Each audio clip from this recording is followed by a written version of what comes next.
Start with the name of Allah, who is the most merciful and the most beneficent. Darul Schools, welcome to your online class. Class 6, and our subject is science.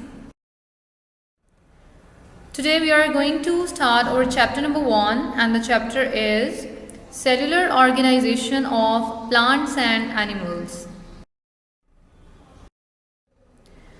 Today the topic is difference between plant and animal cell.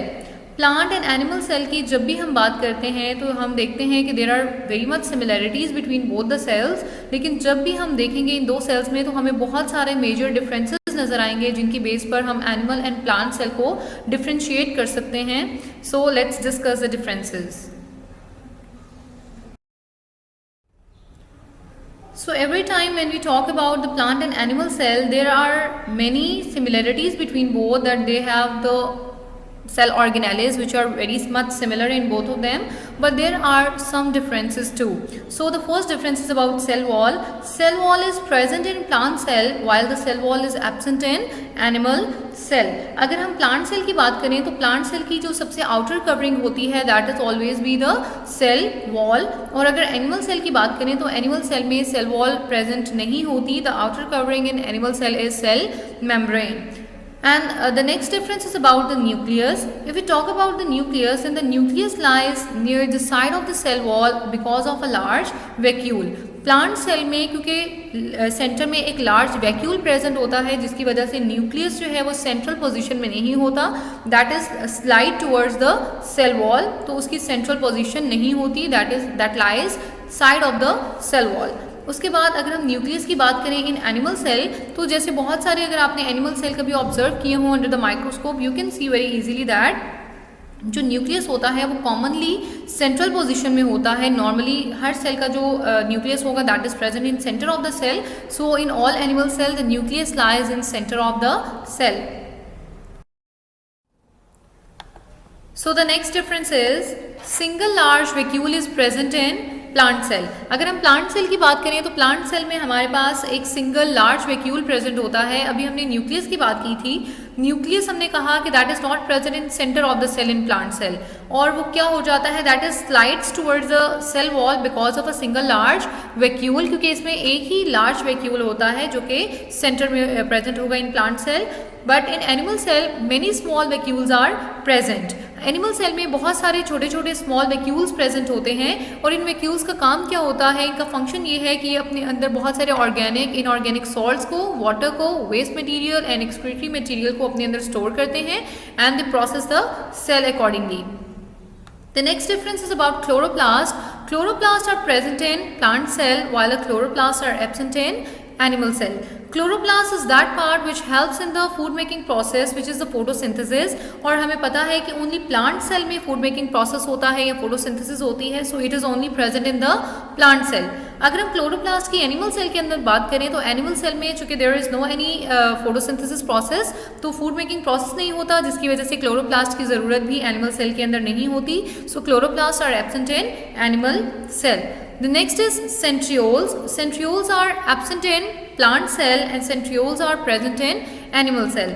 Centrioles is that part which help in the cell division. अब देखिए plant और animal cells दोनों ही divide करते हैं, but अगर हम functionally बात करें तो सेंट्रियोल्स का कोई मेजर रोल प्लांट सेल में नहीं होता, so it is absent in the plant cell. So centrioles are absent in plant cell and centriole have a very major role in the cell division of a plant cell. So centrioles are present in the plant cell.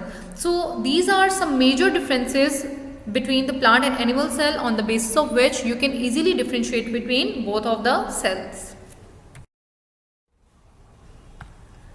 Here you can see the plant and animal cell. अगर आप animal cell को observe करें तो यहाँ पर जो सबसे outer covering आपको नजर आएगी that is cell membrane. It means the cell wall is absent in animal cell. Next you can see nucleus. Center में आपको देखिए nucleus नजर आ रहा होगा because the animal cell have their nucleus in center of the cell. Next is vacuole. यहाँ पर आपको कुछ blue color के small vacuoles नजर आ रहे होंगे which is more than 1 in number. तो यहाँ पर animal cell के अंदर छोटे छोटे से vacuoles पाए जाते हैं and these vacuoles help in different functions. And you can see here the plant cell as well. Plant cell में जो सबसे आउटर कवरिंग आपको नजर आएगी दैट इज सेल वॉल. तो it means cell wall is present only in the plant cell. Next is cell membrane which is the second layer of the cell. Next आपको देखिए एक लार्ज सिंगल वैक्यूल नजर आएगा which is large and it helps in the processing of the cell and it stores many materials in it and due to which the nucleus of the plant cell lies just besides the cell wall. Next आपको देखिए nucleus नजर आएगा which is a little bit on the side of the cell wall due to the large single vacuole. So here you can see the plant and animal cell and you can easily observe the major differences between both of the cells. The next topic we are going to study is unicellular and multicellular organisms. Uni means one, single, and cellular means cell, and multi means many, and cellular means cell. अब हमारे पास अगर हम organisation की बात करें तो हमारे पास दो तरह के ऑर्गेनिजम्स होते हैं on the basis of the cell. तो वो दो तरह के ऑर्गेनिजम्स देखें, they may be unicellular organisms और they may be multi cellular organisms. जैसे कि आपको इसके नेम से ही अंदाजा होगा कि यूनिसेलुलर ऑर्गेनिजम्स कौन से होंगे और मल्टी सेलुलर ऑर्गेनिजम्स कौन से होंगे. So now let's discuss the detail of these organisms. Here we have the unicellular organisms. अब unicellular के organisms को अगर हम देखें, uni means one or single. So let's define the unicellular organisms. The living organisms made of only one cell are called unicellular organisms. For example, bacteria, Chlamydomonas, amoeba, paramecium, etc. Here you can see कि हम define किस तरह से कर रहे हैं unicellular organisms को कि वो तमाम ऐसे सेलुलर ऑर्गेनाइजेशन वाले ऑर्गेनिजम्स जिनकी बॉडी सिर्फ एक सेल से मिलकर बनी होगी. इट मीन्स कि उनकी लाइफ के तमाम प्रोसेसेस सिर्फ एक ही सेल में होंगे. So they are called the unicellular organisms. यहाँ पे आपको कुछ एग्जांपल्स दी गई हैं. The first example is bacteria. Bacteria is a unicellular organism. Next is Chlamydomonas. Chlamydomonas is also a unicellular organism क्योंकि इसकी बॉडी भी एक सिंगल सेल से मिलकर बनती है.